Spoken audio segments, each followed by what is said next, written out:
ನಮಸ್ಕಾರ. ಇವತ್ತು ನಾವು ಬೆಳಗಾವಿ ಜಿಲ್ಲೆಯ ಒಂದು ಪ್ರಮುಖ ಸ್ಥಳದ ಬಗ್ಗೆ ಮಾತಾಡೋಣ.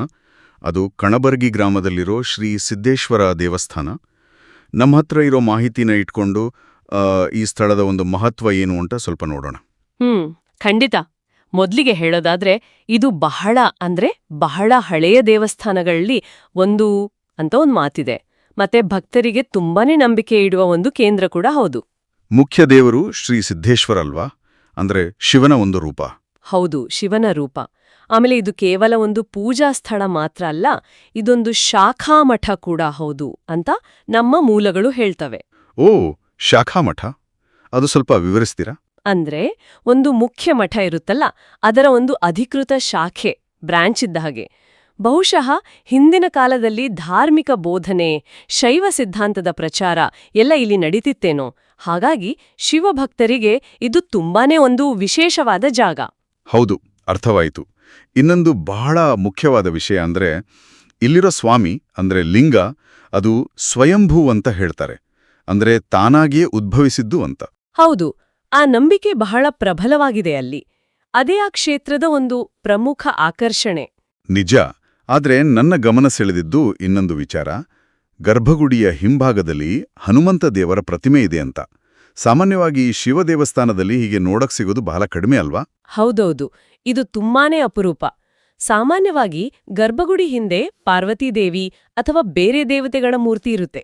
ಕೆಲವೊಮ್ಮೆ ಖಾಲಿ ಜಾಗ ಕೂಡ ಇರುತ್ತೆ. ಹನುಮಂತ ಇರೋದು ನಿಜಕ್ಕೂ ಅಸಾಮಾನ್ಯ. ಅದಕ್ಕೇನಾದ್ರೂ ವಿಶೇಷ ಕಾರಣ ಇದೆಯಾ? ಐತಿಹ್ಯ ಏನಾದ್ರೂ? ನಮ್ಮತ್ರ ಇರೋ ಮಾಹಿತಿಯಲ್ಲಿ ಅದರ ಬಗ್ಗೆ ಸ್ಪಷ್ಟವಾದ ಉಲ್ಲೇಖ ಇಲ್ಲ. ಆದ್ರೆ ಕೆಲವೊಮ್ಮೆ ಏನಾಗತ್ತೆ ಅಂದ್ರೆ ಸ್ಥಳೀಯವಾಗಿ ಏನಾದ್ರೂ ನಂಬಿಕೆಗಳು ಬೆಳೆದಿರಬಹುದು, ಅಥವಾ ಶೈವ ಮತ್ತು ಹನುಮನ ಆರಾಧನೆ ಅಂದ್ರೆ ವೈಷ್ಣವ ಇವುಗಳ ಮಧ್ಯೆ ಒಂದು ಸಮನ್ವಯ ತರೋ ಪ್ರಯತ್ನ ಆಗಿರಬಹುದು. ಹೌದು, ಇಂಟ್ರೆಸ್ಟಿಂಗ್ ಆಗಿದೆ. ಖಂಡಿತ. ಅದು ಆ ಕ್ಷೇತ್ರದ ಒಂದು ಅನನ್ಯತೆ ಅಂತ ಹೇಳಬಹುದು, ಒಂಥರ ಮಿಸ್ಟ್ರಿ ಇದ್ದಾಗೆ. ಆಮೇಲೆ ದೇವಸ್ಥಾನ ಒಂದು ಹಳ್ಳದ ಮಡಿಲಲ್ಲಿ, ಅಂದ್ರೆ ಸ್ವಲ್ಪ ತಗ್ಗು ಪ್ರದೇಶದಲ್ಲಿ ಇರೋದು ಕೂಡ ಗಮನಿಸಬೇಕಾದ ಅಂಶ. ಸರಿ. ಈ ವಿಶೇಷತೆಗಳ ಜೊತೆಗೆ ಅಲ್ಲಿ ನಡೆಯೋ ಆಚರಣೆಗಳು ಕೂಡ ಅಷ್ಟೇ ಫೇಮಸ್ ಅಲ್ವಾ? ಶಿವರಾತ್ರಿ ಮತ್ತೆ ಜಾತ್ರೆಯೆಲ್ಲ ಬಹಳ ಜೋರಾಗಿ ನಡೆಯುತ್ತೆ ಅಂತ ಕೇಳಿದ್ದೀನಿ. ಹೌದು, ಪ್ರತಿ ವರ್ಷ ಶಿವರಾತ್ರಿ ಮತ್ತೆ ಸಿದ್ದೇಶ್ವರ ಜಾತ್ರೆ ಅಂತ ಎರಡು ಮುಖ್ಯ ಉತ್ಸವಗಳು ನಡೀತವೆ. ಶಿವರಾತ್ರಿ ಸಮಯದಲ್ಲಿಂತೂ ಸಾವಿರಾರು ಜನ ಸೇರ್ತಾರೆ. ತುಂಬಾನೇ ದೊಡ್ಡ ಹಬ್ಬ ಅದು. ಅಲ್ಲಿನ ವಾತಾವರಣದ ಬಗ್ಗೆನೂ ಹೇಳಿದ್ರಲ್ಲ, ಬಹಳ ಪವಿತ್ರ, ಶಾಂತವಾಗಿರುತ್ತೆ ಅಂತ. ಹಸಿರೆಲ್ಲ ಚೆನ್ನಾಗಿದೆಯಾ? ಹೌದು, ದೇವಸ್ಥಾನ ಇರೋ ಜಾಗ ಹಸಿರಿನಿಂದ ಕೂಡಿದೆ, ಮನಸ್ಸಿಗೆ ಶಾಂತಿ ಕೊಡುವಂತಿದೆ ಅಂತ ಮಾಹಿತಿ ಇದೆ. ಒಂದು ಸುಂದರವಾದ ದೃಶ್ಯ ಇರಬಹುದು ಅಲ್ಲಿ. ಈ ಉತ್ಸವಗಳು, ದೇವಸ್ಥಾನದ ಪ್ರಾಚೀನತೆ, ಈ ಸ್ವಯಂಭೂ ಲಿಂಗ, ಹನುಮಂತನ ವಿಗ್ರಹ ಇವೆಲ್ಲ ಸೇರಿ ಇಷ್ಟು ಜನರನ್ನೂ ಶತಮಾನಗಳಿಂದ ಸೆಳಿತಾ ಇದೆ ಅಂದ್ರೆ ಅದು ಕೇವಲ ಧಾರ್ಮಿಕ ನಂಬಿಕೆ ಮಾತ್ರನಾ? ಖಂಡಿತ ಇಲ್ಲ. ಇದೊಂದು ಪ್ರಮುಖ ಸಾಂಸ್ಕೃತಿಕ ಕೇಂದ್ರವೂ ಹೌದು. ಈ ಜಾತ್ರೆಗಳು, ಉತ್ಸವಗಳು ಅಂದ್ರೆ ಕೇವಲ ಪೂಜೆ ಅಲ್ಲ, ಅದು ಆ ಭಾಗದ ಜನರನ್ನ ಒಟ್ಟು ಸೇರಿಸುವ ಒಂದು ಸಾಮಾಜಿಕ ಸಾಂಸ್ಕೃತಿಕ ಸಂಗಮ. ಶತಮಾನಗಳಿಂದ ಇದು ನಡೆದುಕೊಂಡು ಬಂದಿದೆ ಅಂದ್ರೆ ಆ ಸಂಸ್ಕೃತಿಯ ಬೇರುಗಳು ಎಷ್ಟು ಆಳವಾಗಿವೆ ಅಂತ ಅರ್ಥ ಮಾಡ್ಕೋಬಹುದು. ಹಾಗಾದ್ರೆ ಇಲ್ಲಿಗೆ ಹೋಗೋದು ಹೇಗೆ? ಬೆಳಗಾವಿಯಿಂದ ಬಹಳ ದೂರನಾ? ಇಲ್ಲ, ಅಷ್ಟೇನೂ ದೂರ ಇಲ್ಲ. ಬೆಳಗಾವಿ ನಗರದಿಂದ ಒಂದು ಸುಮಾರು 20-25 ಕಿಲೋಮೀಟರ್ ಅಷ್ಟೇ. ಬೆಳಗಾವಿಯಿಂದ ಬಸ್ ವ್ಯವಸ್ಥೆ ಇದೆ, ಸ್ವಂತ ಗಾಡಿಯಲ್ಲೂ ಆರಾಮಾಗಿ ಹೋಗ್ಬೋದು. ರೈಲಲ್ಲಿ ಬರೋರಾದ್ರೆ? ಹತ್ರದ ರೈಲು ನಿಲ್ದಾಣ ಬೆಳಗಾವಿನೇ. ಅಲ್ಲಿಂದ ಮತ್ತೆ ಸ್ಥಳೀಯ ಸಾರಿಗೆ ಬಳಸಿ ಹೋಗ್ಬೇಕು. ಮುಖ್ಯವಾಗಿ ಯಾರಿಗೆ ಈ ಜಾಗ ಸೂಕ್ತ ಅನ್ಸುತ್ತೆ? ಯಾರು ಸ್ವಲ್ಪ ಶಾಂತಿ ಬಯಸ್ತಾರೆ, ಆಧ್ಯಾತ್ಮಿಕ ಅನುಭವ ಬೇಕು ಅಂತಾರೋ ಅವರಿಗಿದೊಂದು ಒಳ್ಳೆ ಆಯ್ಕೆ. ನಗರದ ಗದ್ದಲದಿಂದ ದೂರ, ಪ್ರಶಾಂತವಾದ ವಾತಾವರಣದಲ್ಲಿ ದೇವರ ದರ್ಶನ ಮಾಡಬಹುದು. ಆ ನಂಬಿಕೆ ಬಗ್ಗೆ ಇನ್ನೊಂದು ವಿಷಯ ಹೇಳಿದ್ರಲ್ಲ, ಭಕ್ತರು ಬೇಡಿಕೊಂಡು ಹೋಗಿ. ಹೌದು, ಅದು ಬಹಳ ಮುಖ್ಯವಾದ ಅಂಶ. ನಮ್ಮ ಮೂಲಗಳಲ್ಲಿ ಉಲ್ಲೇಖ ಇರೋ ಪ್ರಕಾರ ಭಕ್ತರು ತಮ್ಮ ಕಷ್ಟಗಳನ್ನ, ಬೇಡಿಕೆಗಳನ್ನ ಹೊತ್ತು ಇಲ್ಲಿಗೆ ಬರ್ತಾರಂತೆ. ಸಿದ್ದೇಶ್ವರ ಸ್ವಾಮಿಯ ಕೃಪೆಯಿಂದ ಅದೆಲ್ಲ ಈಡೇರುತ್ತೆ ಅನ್ನೋ ಬಲವಾದ ನಂಬಿಕೆ ಅವರಲ್ಲಿದೆ.